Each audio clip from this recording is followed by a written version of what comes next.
So hey everyone, in this video we will see how to stop auto renewal on Lycamobile, disable renewals and check balance.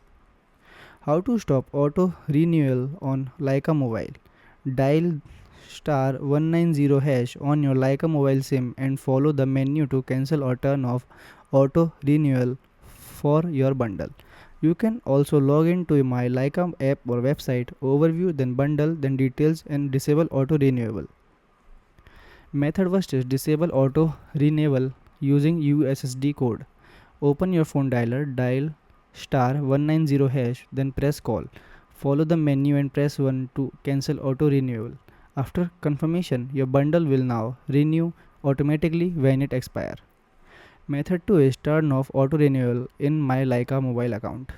Go to the My Lycamobile website or app, then log in with your Lyca number or email, then go to overview. Then click here to view bundle details, then click bundle details. Select cancel renewal, turn off auto renewal, confirm the change.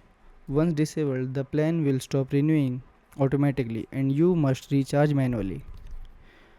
Thank you.